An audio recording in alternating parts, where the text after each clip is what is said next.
Feed ഫുട്ബോളിൻ്റെ മറ്റൊരു എപ്പിസോഡിലേക്ക് എല്ലാവർക്കും സ്വാഗതം. ഈ വീഡിയോയിൽ നമ്മൾ സംസാരിക്കാൻ പോകുന്നത് ലാലീഗയിൽ നിന്നുള്ള ഗെയിം വീക്ക് 1 നിന്നുള്ള ചില പ്രധാനപ്പെട്ട ടോക്കിംഗ് പോയിന്റ്സുകളാണ്. പ്രധാനമായിട്ടും നമ്മൾ സംസാരിക്കാൻ പോകുന്നത് റയൽ മാഡ്രിഡിനെ കുറിച്ചും ബാഴ്സലോണയെ കുറിച്ചും തന്നെയാണ്.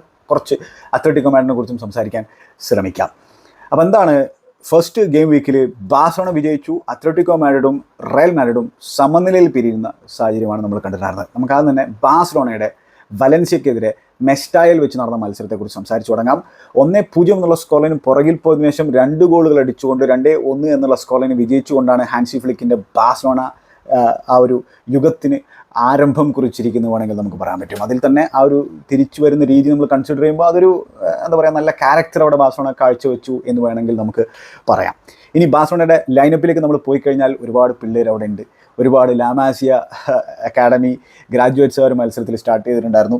അപ്പോൾ അതിൽ നമ്മൾ ഡിഫൻസിലേക്ക് നോക്കിക്കഴിഞ്ഞാൽ ബാലിൻ്റെ ലെഫ്റ്റ് ബാക്കായിട്ട് റൈറ്റ് ബാക്കായിട്ട് കൂൻ്റെ, ഡിഫൻസിൽ ഇനിഗോ മാർട്ടിനസും കുബാർസിയും, വളരെ യങ് ആയിട്ടുള്ള കുബാർസി കീപ്പറായിട്ട് ടെർ സ്റ്റെഗൻ. മിഡ്ഫീൽഡിലേക്ക് പോയി കഴിഞ്ഞാൽ ബാർസ ബി ടീമിൽ ഒരുമിച്ച് കളിച്ചിട്ടുണ്ടായിരുന്ന കസഡയും ബെർണാലും ലാലീഗയിൽ അതും മെസ്റ്റായ പോലെയുള്ളൊരു വളരെ ഹോസ്റ്റൈലായിട്ടുള്ള ഒരു അറ്റ്മോസ്ഫിയറുള്ള ഗ്രൗണ്ടിൽ വലൻസിയക്കെതിരെ സ്റ്റാർട്ട് ചെയ്തിരിക്കുകയാണ്.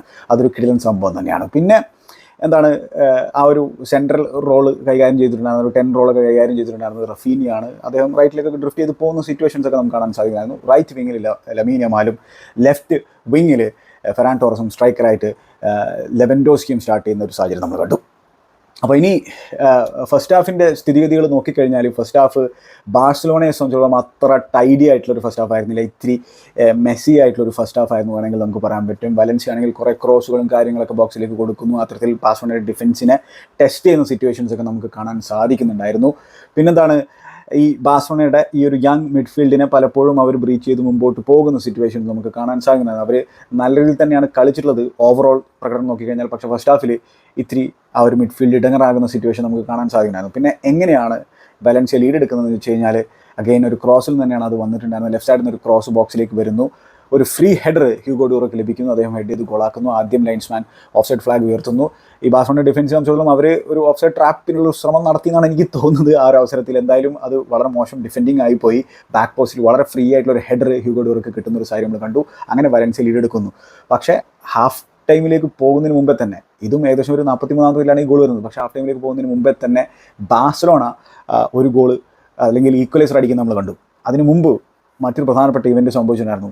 ഈ ഗോൾ വരുന്നതിന് മുമ്പേ തന്നെ, അതായത് ബാഴ്സലോണയുടെ ഈക്വലൈസർ വരുന്നതിന് മുമ്പേ തന്നെ മറ്റൊരു പ്രധാനപ്പെട്ട ഇവൻറ്റ് അതെന്താണെന്ന് വെച്ചാൽ ടെർ സ്റ്റെഗൻ ബാക്കിൽ നിന്ന് ബിൽഡ് ചെയ്യാൻ ശ്രമിക്കുന്നു. വളരെ മോശം പാസ് കൊടുക്കുന്നു. നേരെ വലൻസിയയുടെ താരത്തിലേക്കാണ് പാസ് കൊടുത്തിട്ടുണ്ടായിരുന്നത്. അവിടെ ബാഴ്സലോണയെ രക്ഷിച്ചത് കുബാർസിയാണ്. കുബാർസി ഗോൾ ലൈൻ ക്ലിയറൻസ് നടത്തുന്ന ഒരു സിറ്റുവേഷൻ നമ്മൾ കണ്ടു. അങ്ങനെ ബാഴ്സലോണ രക്ഷപ്പെട്ടു പോകുന്നു. അവിടെ 2-0 ആയിരുന്നെങ്കിൽ പിന്നെ ബാഴ്സലോണയ്ക്ക് ഒരു തിരിച്ചുവരവിനുള്ള സാധ്യത പിന്നെ കുറയുന്ന ഒരു സിറ്റുവേഷൻ വന്നേനെ. നമുക്ക് കംപ്ലീറ്റ്ലി തള്ളിക്കളയാൻ പറ്റില്ല, ബാഴ്സലോണ തിരിച്ചു വരില്ല എന്ന് പറയാൻ പറ്റില്ല. പക്ഷേ വളരെ ബുദ്ധിമുട്ട് ആക്കിയേനെ മെസ്റ്റായിൽ പ്രത്യേകിച്ച്. അങ്ങനെ ആ ഒരു മൊമെൻ്റ് എഴുതുന്നു. ഇപ്പുറത്ത് ബാഴ്സലോണ ലീഡ് എടുക്കുകയാണ്, ഈക്വലൈസർ അടിക്കുകയാണ്. അതെങ്ങനെയാണ് വരുന്നത് വെച്ചാൽ ലെഫ്റ്റ് സൈഡിൽ നിന്ന് അലഹാൻഡ്രോ ബാലിൻ്റെ ഒരു ക്രോസ് ബോക്സിലേക്ക് കൊടുക്കുന്നു. ആ ഫാർ പോസ്റ്റിലേക്ക് വന്നിട്ടുണ്ടായിരുന്നത് ലമീൻ യമാലാണ്. ലമീൻ യമാൽ മനോഹരമായിട്ടത് ആ ഒരു 6 യാർഡ് ഏരിയയിലേക്ക് ക്രോസ് ആയിട്ട് കൊടുക്കുന്നു. തൻ്റെ ഫസ്റ്റ് ടച്ചിലൂടെ തന്നെ, ഒരു ടച്ച് പോലും എടുക്കാതെ ഫസ്റ്റ് ടച്ചിലാണ് അദ്ദേഹം മനോഹരമായിട്ടുള്ള ആ ഒരു ക്രോസ് കൊടുക്കുന്നത്. അതിലേക്ക് ബ്രില്യൻറ്റ് മൂവ്മെൻറ്റ് നടത്തിയിട്ട് ലെവൻഡോസ്കി ടാപ്പിൻ ഗോൾ അടിക്കുന്നത് നമ്മൾ കണ്ടു. ശരിയാണ്, അതൊരു ടാപ്പിനാണ്. പക്ഷേ അതിൽ എക്സലൻറ്റ് മൂവ്മെൻറ്റാണ് ലെവൻഡോസ്കിയുടെ ഭാഗത്ത് നമുക്ക് കാണാൻ സാധിച്ചത്. അങ്ങനെ ഹാഫ് ടൈമിലേക്ക് പോകുന്നതിന് മുമ്പ് തന്നെ വളരെ ഇമ്പോർട്ടൻ്റ് ആയിട്ടുള്ള ഈക്വലൈസർ ബാഴ്സലോണ അടിക്കുന്നു. പിന്നീട് സെക്കൻഡ് ഹാഫ് തുടങ്ങിയ സാഹചര്യത്തിൽ തന്നെ പെനാൽറ്റി വിൻ ചെയ്യാണ് ബാഴ്സലോണ. റഫീനിയെ ബോക്സിൽ വീഴ്ത്തുന്നു. ഫൗളാണ്, പെനാൽറ്റിയാണ്. പെനാൽറ്റി എടുക്കുന്നത് ലെവൻഡോസ്കിയാണ്. അദ്ദേഹം ഗോളാക്കുന്നു. അങ്ങനെ 2-1 മത്സരത്തെ നീക്കുന്നു. ഈ ലെവൻഡോസ്കിയുടെ പേരിൽ ഒരുപാട് ഡൗട്ടുകൾ നിലനിൽക്കുന്ന സാഹചര്യമാണ്. പക്ഷേ അദ്ദേഹം ഇപ്പോഴും വലിയ രീതിയിൽ ഇമ്പാക്റ്റ് അവിടെ ഉണ്ടാക്കാൻ കൽപ്പുള്ള തരത്തിലുള്ള പ്ലെയർ ആണെന്നുള്ളത് തന്നെയാണ് നമുക്ക് മനസ്സിലാക്കാൻ സാധിക്കുന്നത് ഈ ഫസ്റ്റ് ഗെയിം വീക്ക് കഴിയുമ്പോൾ തന്നെ. ശരിയാണ്, ഫ്ലിക്കിൻ്റെ ഡിമാൻഡ്സിനനുസരിച്ചുള്ള രീതിയിൽ പ്രസ് ചെയ്യാൻ പറ്റുന്ന തരത്തിലുള്ള ഒരു സ്ട്രൈക്കറല്ല അദ്ദേഹം ഇപ്പോൾ. ശരിയാണ്, മുമ്പ് ഫ്ലിക്കിൻ്റെ സിസ്റ്റത്തിലൊക്കെ മനോഹരമായിട്ട് ചങ്ങായി കളിച്ചിട്ടുണ്ട്. പക്ഷേ ഇപ്പോൾ 36 വയസ്സാകാൻ പോകുന്ന തരത്തിലുള്ള ചങ്ങായാണ്. അപ്പോൾ ആ രീതിയിൽ ഭീകരമായിട്ടുള്ള പ്രസ്സിങ് അദ്ദേഹത്തിൻ്റെ ഭാഗത്ത് എക്സ്പെക്ട് ചെയ്യാൻ പറ്റില്ല. അതുപോലെ തന്നെ അദ്ദേഹത്തിൻ്റെ ലിങ്ക് പ്ലേയിൽ പ്രശ്നങ്ങളുണ്ട് എന്നുള്ളതും ആ ഒരു ടൈറ്റ് സ്പേസിൽ അദ്ദേഹത്തിന് കാര്യമായിട്ട് കളിക്കാൻ പറ്റില്ല എന്നുള്ളത് കഴിഞ്ഞ സീസണിൽ തന്നെ നമുക്ക് വ്യക്തമായിട്ട് മനസ്സിലാക്കാൻ പറ്റിയുള്ള കാര്യമാണ്. പക്ഷേ അദ്ദേഹത്തിൻ്റെ ഗെയിമിൽ ഇപ്പോഴും ഒരു എലീറ്റ് നമ്പർ 9ൻ്റെ മൂവ്മെൻറ്റ് ഉണ്ട് എന്നുള്ളത് തന്നെയാണ് ഇപ്പോൾ ആ ഒരു ഈക്വലൈസർ ഗോൾ നമുക്ക് മനസ്സിലാക്കാൻ സാധിച്ചുള്ള ഒരു സംഭവം. അപ്പോൾ ഇമ്പോർട്ടൻ്റ് ആയിട്ടുള്ള പ്ലെയർ തന്നെയാണ് ലെവൻഡോസ്കി. അദ്ദേഹം ആകെ 31 ടച്ചസ് മാത്രമേ ഈ ഒരു മത്സരത്തിൽ എടുത്തിട്ടുള്ളൂ. അത് ബാക്കി അദ്ദേഹത്തെക്കാൾ കൂടുതൽ ടച്ചസ് എടുത്ത 10ഓളം താരങ്ങളുണ്ടായിരുന്നു. അങ്ങനത്തെ ഒരു സംഭവമുണ്ട്. പിന്നെന്താണ്, ബാഴ്സലോണ വേറെ ഒരു റെക്കഗ്നൈസ്ഡ് നമ്പർ 9 ഉണ്ടോ? ഇല്ല. ഇപ്പോൾ പോ വിക്ടർ എന്ന് പറയുന്ന ചെക്കനാണുള്ളത്. പിന്നെ വിക്ടർ റോക്കിയുടെ കാര്യം നമുക്ക് അറിയുന്നതാണ്. പിന്നെ ഇനി ഫെർണാനെയൊക്കെ 9 കളിപ്പിക്കേണ്ടി വരും, ഓൾമോയൊക്കെ 9 ഫോൾസ് 9 കളിപ്പിക്കേണ്ട ഒരു സിറ്റുവേഷൻ വരും. അപ്പോൾ എന്ത് തീരുമാനിക്കും ഫ്ലിക്ക് എന്നുള്ളത് കണ്ടറിയേണ്ട ഒരു കാര്യമാണ്. പിന്നെ നമ്മൾ സെക്കൻഡ് ഹാഫിലെ മറ്റൊരു കോൺട്രവേഴ്ഷ്യൽ സംഭവം എന്ന് വെച്ചാൽ 55-ാമത്തെ മിനിറ്റിൽ കുബാർസി ഒരു വളരെ സിനിക്കലായിട്ടുള്ളൊരു ഫൗള് ഹ്യൂഗോ ഡൂറോയ്ക്കെതിരെ നടത്തുന്നു. അവിടെ ചങ്ങായി സെക്കൻഡെല്ലാം കിട്ടാതെ രക്ഷപ്പെട്ടു പോകുന്ന ഒരു സിറ്റുവേഷൻ നമ്മൾ കണ്ടു. അത് ശരിക്കും ഒരു ലക്കി മൊമെൻ്റാണ് ചങ്ങായിനെ സംബന്ധിച്ചിടത്തോളം, ബാഴ്സലോണയെ ലക്കി മൊമെൻ്റാണ്. അവിടെ ആ ഒരു ഡിസിഷൻ ബാഴ്സലോണയ്ക്കെതിരെ പോയിരുന്നെങ്കിൽ അത് സെക്കൻഡിലോ കൊടുക്കേണ്ട തരത്തിലൊരു ചാലഞ്ചാണ്. പോയിരുന്നെങ്കിൽ കളിയുടെ ഗതി തന്നെ ചിലപ്പോൾ മാറിപ്പോയേനെ. പിന്നീട് 10-35 മിനിറ്റ് മെസ്റ്റായയിൽ 10 വരെ വെച്ച് കളിക്കേണ്ട സിറ്റുവേഷൻ വന്നിരുന്നെങ്കിൽ സ്വാഭാവികമായിട്ടും അത് വേറെ രീതിയിൽ മാറിപ്പോയെന്ന് വേണമെങ്കിൽ നമുക്ക് പറയാം. പിന്നീട് ഉടനെ തന്നെ കുബാർസി 64-ാമത്തെ മിനിറ്റിൽ പിന്നെ മാറ്റുന്ന ഒരു സാഹചര്യം നമ്മൾ കണ്ടു, ക്രിസ്ത്യൻസിനെ കൊണ്ടുവന്നിട്ടുണ്ടായിരുന്നു. പിന്നെ സെക്കൻഡ് ഹാഫിൽ നമ്മൾ കണ്ടൊരു കാര്യം, ഈ പെഡ്രിയെ കൊണ്ടുവന്നിട്ടുണ്ടായിരുന്നു ഫെറാൻ ടോറസിനെ പിൻവലിച്ചിട്ട്. അഗൈൻ 64-ാമത്തെ മിനിറ്റിലാണ് ട്രിപ്പിൾ ചേഞ്ച് വരുത്തിയിട്ടുണ്ടായിരുന്നു. അലഹാൻഡ്രോ ബാൽഡയും മാറ്റിയ ആൾക്ക് ഇഞ്ചുറി പറ്റിയതുകൊണ്ടാണ്. അതായത് ബാഴ്സലോണ ഫാൻസിന് വിചാരിച്ചിട്ടുണ്ടാവും ഫസ്റ്റ് മത്സരം, സീസണിൽ ആദ്യത്തെ മത്സരത്തിൽ തന്നെ മറ്റൊരു ഇഞ്ചുറി, എന്ത് തേങ്ങയാണെന്നുള്ളത്. പക്ഷേ വലിയ പ്രശ്നമില്ലാത്തൊരു ഇഞ്ചുറിയാണെന്നാണ് ഇപ്പോൾ നമുക്ക് മനസ്സിലാക്കാൻ സാധിക്കുന്നത്. പെഡ്രി വന്നോട് കൂടിയിട്ട് അദ്ദേഹത്തിൻ്റെ ടെക്നിക്കൽ എബിലിറ്റിയും കാര്യങ്ങളൊക്കെ നമുക്ക് ഈ മത്സരത്തിൽ കാണാൻ സാധിച്ചു. അദ്ദേഹം മനോഹരമായിട്ട് ഗെയിം കൺട്രോൾ ചെയ്യുന്ന സിറ്റുവേഷൻ നമ്മൾ കണ്ടു. അപ്പോൾ അത് ബാഴ്സലോണയ്ക്ക് ഗുണം ചെയ്തു. പ്രത്യേകിച്ച് ഈ വലൻസിയ പ്ലേയേഴ്സ് ടയർഡ് കൂടിയാകുന്ന സിറ്റുവേഷനിൽ ഈ ചേഞ്ചസ് കൂടി ഫ്ലിക്ക് വരുത്തിയപ്പോൾ അത് ബാഴ്സലോണയ്ക്ക് അനുകൂലമായിട്ട് വരുന്ന സിറ്റുവേഷനാണ് നമുക്ക് കാണാൻ സാധിക്കുന്നത്. ക്രിസ്ത്യൻസ് വന്നിട്ട് പിന്നീട് അദ്ദേഹത്തിനൊരു യെല്ലോ കാർഡ് കിട്ടിയിട്ടുണ്ടായിരുന്നു. പിന്നെ ബെർണാലിനെ കൂടി പിൻവലിച്ചിട്ട് 71-ാമത്തെ മിനിറ്റിൽ എറിക് ഗാർസിയെ കൂടി കൊണ്ടുവരുന്ന സിറ്റുവേഷൻ കൊണ്ട് വളരെ ലേറ്റ് ആയിട്ട് ലമീൻ യമാലിനെ പിൻവലിച്ചിട്ട് പോ വിക്ടറിനെയും ഇൻട്രൊഡ്യൂസ് ചെയ്തിട്ടുണ്ടായിരുന്നു. ഫ്ലിക്ക് ഫുൾ ഗെയിം ലെവൻഡോസ്കി കളിക്കുന്നതാണ് നമുക്ക് കാണാൻ സാധിച്ചത്. ഇതിൽ തന്നെ ഫെറാൻ ടോറസ് ബാങ് ആവറേജ് ആയിരുന്നു. ഒരു മനോഹരമായിട്ടുള്ള ടേണൊക്കെ ലമീൻ യമാൽ നടത്തിയിട്ട് ഫെറാൻ ടോറസിന് ഒരു ചാൻസ് ഉണ്ടാക്കി കൊടുത്തിട്ടുണ്ടായിരുന്നു. ബ്യൂട്ടിഫുൾ ആയിട്ടുള്ളൊരു ബോളൊക്കെ കൊടുത്തിട്ടുണ്ടായിരുന്നു. അതൊന്നും അദ്ദേഹത്തിന് ഫിനിഷ് ചെയ്യാൻ സാധിച്ചില്ല. അപ്പോൾ അങ്ങനത്തെ ഒരു മൊമെൻ്റ് ഉണ്ടായിരുന്നു. പിന്നെ എന്താണ്, ഞാൻ മത്സരത്തിലെ മറ്റ് ഇവൻറ്റ്സുകളിലേക്കൊന്നും കടക്കാൻ ശ്രമിക്കുന്നില്ല. അപ്പോൾ ഇതിൽ ബാഴ്സലോണയെ സംബന്ധിച്ചിടത്തോളം ഈ ബെർണാലിൻ്റെ പെർഫോമൻസ് ശരിക്കും ഐ ക്യാച്ചിങ് തന്നെയായിരുന്നു എന്നുള്ളത് എടുത്ത് പറഞ്ഞൊരു സംഭവമാണ്. 6 അടി 3 ഇഞ്ചുകാരനായിട്ടുള്ള ഈ ലാമാസിയ പ്രൊഡക്റ്റ് ആ ഒരു 6 റോളിൽ ഡബിൾ പിവോട്ടിൽ മനോഹരമായിട്ട് കളിക്കുന്നു. കസഡോ ആണെങ്കിൽ അദ്ദേഹത്തിൻ്റെ കൂടെ പിന്നെ ആ ഡബിൾ പിവോട്ടിൽ സ്റ്റാർട്ട് ചെയ്തിട്ട് ആളൊരു ബോക്സ് ടു ബോക്സ് രീതിയിൽ കളിക്കുന്ന സാഹചര്യം നമ്മൾ കാണുന്നു. കസഡോയും നല്ല രീതിയിൽ തന്നെ കളിച്ചിട്ടുണ്ട്. ഒടുക്കത്തെ എനർജിയും കാര്യങ്ങളും അദ്ദേഹത്തിന് കാഴ്ചവെക്കാൻ സാധിച്ചിട്ടുണ്ട്. ഓൺ ദ ബോളും വളരെ ടൈഡി ആയിട്ടുള്ളൊരു ഫുട്ബോളറാണ്. പിന്നെ ഈ ബെർണാലിനെ സംബന്ധിച്ചിടത്തോളം എന്താണ്, അദ്ദേഹം ഈവൻ ബിൽഡപ്പിൽ സഹായിക്കുന്നു, ബോൾ ഫസ്റ്റ് ഫേസിൽ റിസീവ് ചെയ്യുന്നു, എന്നിട്ട് പിന്നെ നല്ല രീതിയിലുള്ള ചോയ്സ് ഓഫ് പാസുകൾ എടുക്കുന്നു. വളരെ ഇമ്പ്രസീവായിട്ടൊരു ടാലൻ്റാണ് ചങ്ങായി എന്നുള്ളത് എടുത്ത് പറയണം. പിന്നെ അദ്ദേഹത്തിൻ്റെ ചില സ്റ്റാറ്റുകളിലേക്ക് നമ്മൾ നോക്കിക്കഴിഞ്ഞാൽ 71 മിനിറ്റ് ചങ്ങായി കളിച്ചു. അതിൽ 61 തവണ ബോൾ ടച്ച് ചെയ്തു, 49 പാസുകൾ കംപ്ലീറ്റ് ചെയ്തു, 94% പാസിംഗ് ആക്യുറസി ഉണ്ടായിരുന്നു. ആൾ ഈ 6 അടി 3 ഇഞ്ച് വെച്ചിട്ട് എന്താണ് 8 ഏരിയൽ ഡ്യൂലുകളിൽ 5 എണ്ണം വിൻ ചെയ്യാൻ അദ്ദേഹത്തിന് സാധിച്ചിട്ടുണ്ടായിരുന്നുള്ള കാര്യം ഓർക്കണം. ടാക്കിളുകളും ഒരു ബ്ലോക്ക് ഷോട്ട് ചെയ്യപ്പെടുന്ന സാഹചര്യം നമ്മൾ കണ്ടു. അപ്പോൾ മൊത്തത്തിൽ ഇംപ്രസീവായിട്ടുള്ള ഒരു പെർഫോമൻസാണ് ബെർണാലിൻ്റെ ഭാഗത്ത് നമുക്ക് കാണാൻ സാധിച്ചിട്ടുണ്ടായിരുന്നത്. ഇനി എന്താണ് സംഭവം എന്ന് വെച്ച് കഴിഞ്ഞാലേ, ബാഴ്സലോണയുടെ ഡിഫൻസിൽ ഇത്തിരി പ്രശ്നങ്ങൾ നമുക്ക് ഈ മത്സരത്തിൽ കാണാൻ സാധിക്കുന്നുണ്ടായിരുന്നു. അതോടൊപ്പം തന്നെ ഫസ്റ്റ് ഹാഫിൽ ഈ മിഡ്ഫീൽഡ് അത്ര നല്ല രീതിയിലല്ല വർക്ക് ചെയ്തിട്ടുണ്ടായിരുന്നു. പിന്നെ എന്താണ്, ഫ്ലിക്കിൻ്റെ ആ ഒരു പ്രസ്സിങ് ശൈലിയും അത്തരത്തിലുള്ള വളരെ ഡയറക്റ്റ് ആയിട്ടുള്ള വെർട്ടിക്കൽ അപ്രോച്ചും കാര്യങ്ങളൊക്കെ നമുക്ക് അതിൻ്റെയൊക്കെ സൂചനകളും കാര്യങ്ങളൊക്കെ കാണാൻ സാധിക്കുന്നുണ്ടായിരുന്നു. പക്ഷേ ഇത് ആ ഒരു പൂർണ്ണമായിട്ടും ഫ്ലിക്കിൻ്റെ ഫിലോസഫിയിലേക്ക് പിന്നെ ചെന്നെത്താൻ ഇത്തിരി സമയം എടുക്കുമായിരിക്കും. അപ്പോൾ ബെറ്റർ ടീമുകൾക്കെതിരെ ബാഴ്സലോണ സ്ട്രഗിൾ ചെയ്യാനുള്ളൊരു സാധ്യതയുണ്ട്. എന്തായാലും പെഡ്രിയുടെ ഒക്കെ ഇൻട്രൊഡക്ഷൻ എനിക്ക് ഇഷ്ടപ്പെട്ടു. പെഡ്രിയൊക്കെ നല്ല രീതിയിലുള്ള ഇമ്പാക്റ്റ് ഉണ്ടാക്കിയിട്ടുണ്ട്. അപ്പോൾ ഇതാണ് ഈ മത്സരത്തിൽ നിന്നുള്ള പ്രധാന ടോക്കിംഗ് പോയിന്റ്സ്. നമുക്കിനി അടുത്ത മത്സരത്തിലേക്ക് കടന്നു കഴിഞ്ഞാൽ, റയൽ മാഡ്രിഡിൻ്റെ മത്സരത്തിലേക്ക് കടന്നു കഴിഞ്ഞാൽ, മയോർക്കയ്ക്കെതിരെ മയോർക്കയുടെ ഹോം ഗ്രൗണ്ടിൽ വെച്ചിട്ടായിരുന്നു മത്സരം ഉണ്ടായിരുന്നു. 1-1 എന്നുള്ള സ്കോർ ലൈനാണ് മത്സരം അവസാനിച്ചിട്ടുള്ളത്. ആദ്യം ഗോൾ അടിച്ചത് റയൽ മാഡ്രിഡാണ്. പിന്നീട് മുരീച്ചിയാണ് ഹെഡറിലൂടെ, കോർണറിൽ നിന്നുള്ള ഹെഡറിലൂടെ ഈക്വലൈസർ നേടുകയും സെക്കൻഡ് ഹാഫിൽ ആ ഗോൾ വരികയും മയോർക്ക നല്ല രീതിയിൽ തന്നെ കളിച്ചിട്ടുണ്ടായിരുന്നു കേട്ടോ മത്സരത്തിൽ. അങ്ങനെ എന്തായാലും മത്സരം 1-1 എന്നുള്ള സമനില പിരിഞ്ഞിരിക്കുകയാണ്. അപ്പോൾ ഇത് കാർലോ അഞ്ചെലോട്ടി സംബന്ധിച്ചിടത്തോളം ഒട്ടും അദ്ദേഹത്തിന് ദഹിക്കാത്ത തരത്തിലുള്ള ഒരു സമനില തന്നെയാണ്. എന്തായാലും അറ്റ്ലാന്റിക്കെതിരെ സ്റ്റാർട്ട് ചെയ്ത അതേ ടീമിനെ തന്നെയാണ് ഈ ഒരു മത്സരത്തിലും റയൽ മാഡ്രിഡ് സ്റ്റാർട്ട് ചെയ്തിട്ടുണ്ടായിരുന്നത്.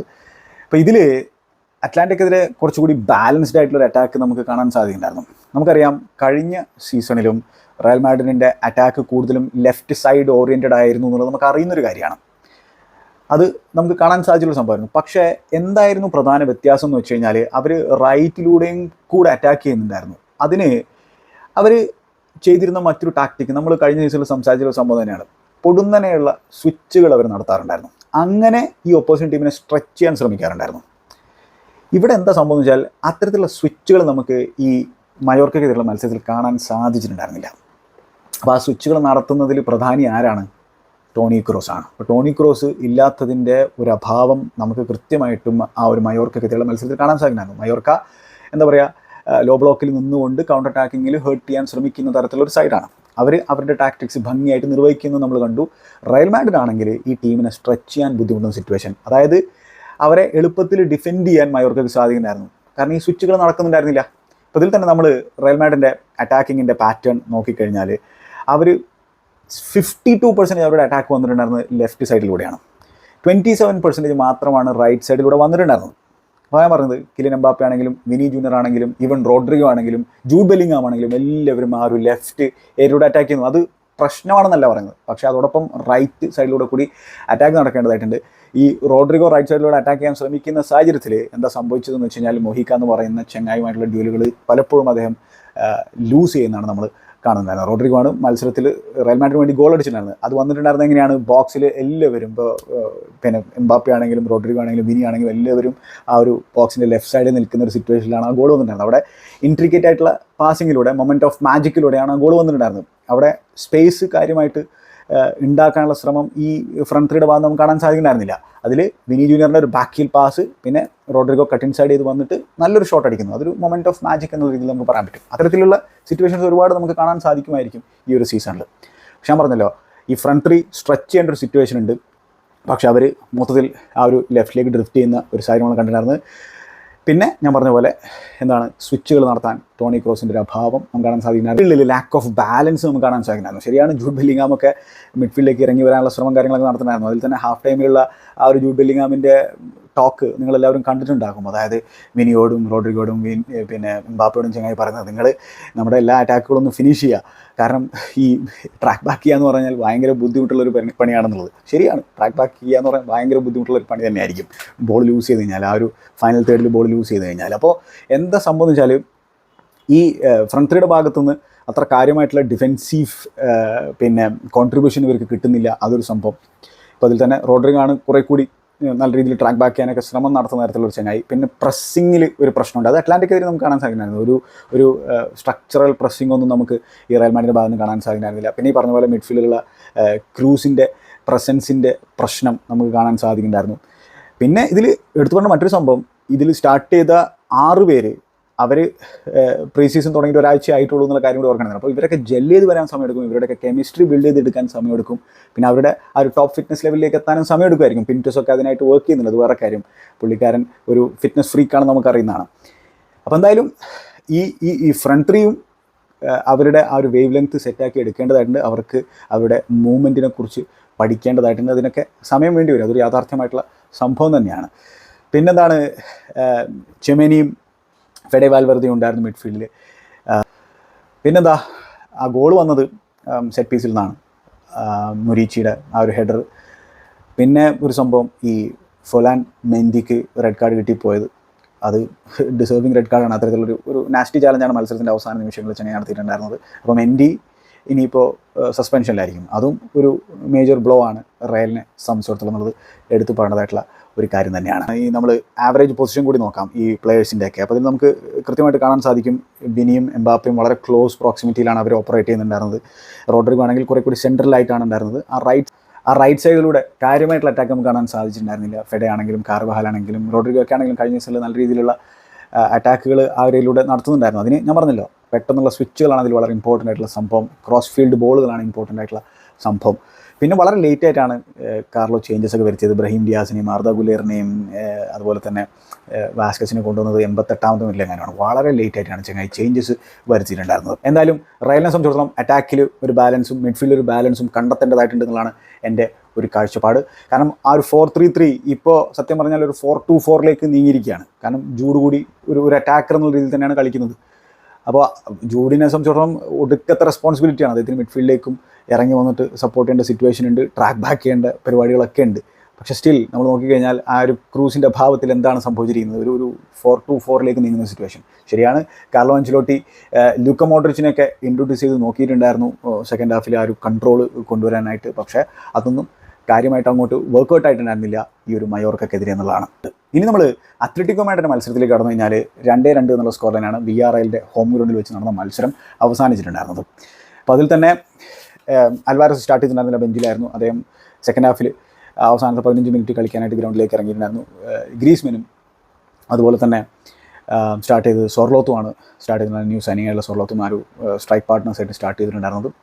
ഡിഫൻസിൽ അവരെ സംബന്ധിച്ചോളം വിറ്റ്സലാണ് സ്റ്റാർട്ട് ചെയ്തിട്ടുള്ളത്. വീണ്ടും വിറ്റ്സൽ നല്ല രീതിയിലൊരു പണി അദ്ദേഹം അവിടെ വന്നതിന് ശേഷം ചെയ്തിട്ടുണ്ട്. ഒരു മിഡ്ഫീൽഡർ ഡിഫൻഡറായിട്ട് കൺവേർട്ട് ചെയ്തിട്ടുള്ള സിറ്റുവേഷനാണ്. പക്ഷേ അത്ലറ്റിക്കോ മാഡ്രിഡിനെ സംബന്ധിച്ചോളം, പ്രത്യേകിച്ച് ഡിയോഗോ സിമിയോനെ സംബന്ധിച്ചിടത്തോളം ആ ഒരു ഏരിയയിൽ ലെനോർമാനൊക്കെ വന്നിട്ടുണ്ട്. ലെനോർമാൻ സ്റ്റാർട്ട് ചെയ്തിട്ടുണ്ടായിരുന്നു. പക്ഷേ സ്റ്റിൽ അവർക്ക് ഡിഫൻസിൽ കൂടി പിന്നെ ഇമ്പ്രൂവ്മെൻറ്റ് വരുത്തേണ്ടതായിട്ടുണ്ട് എന്നുള്ളതാണ് എൻ്റെ ഒരു കാഴ്ചപ്പാട്. ഇപ്പോൾ അസ്പെലിക്കോറ്റയാണ് ആ ഒരു RCB റോൾ കളിച്ചിട്ടുണ്ടായിരുന്നത്. 3 at the back സിസ്റ്റമാണ് ഡിപ്ലോയ് ചെയ്തിട്ടുണ്ടായിരുന്നു. വിങ് ബാക്കുകളായിട്ട് ലോറൻറ്റെ ഒക്കെയാണ് റൈറ്റ് വിങ് ബാക്കായിട്ട് സ്റ്റാർട്ട് ചെയ്തിട്ടുണ്ടായിരുന്നത്. പക്ഷേ ഞാൻ പറഞ്ഞല്ലോ, ഡിഫൻസിൽ അവർക്ക് ഇമ്പ്രൂവ്മെൻറ്റ് നടത്തണം. അവർ ബാക്കി മേഖലകളിലൊക്കെ നല്ല രീതിയിലുള്ള പിന്നെ റിക്രൂട്ട്മെൻറ്റ് നടത്തിയിട്ടുണ്ട്.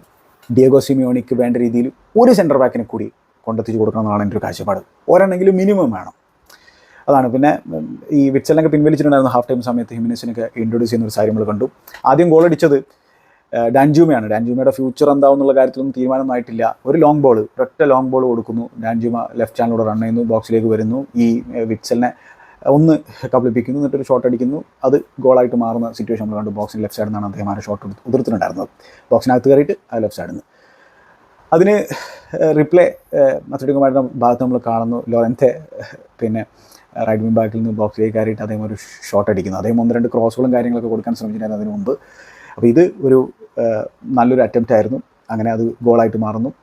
പിന്നെ VRL വീണ്ടും ലീഡ് എടുക്കുകയാണ് മത്സരത്തിൽ. അത് ഒരു ഹൗളർ ഒബ്ലാക്കിൻ്റെ ഭാഗത്ത് നമ്മൾ കാണാം. ലെഫ്റ്റ് സൈഡിൽ നിന്ന് ഒരു ക്രോസ് ബോക്സിലേക്ക് വരുന്നു.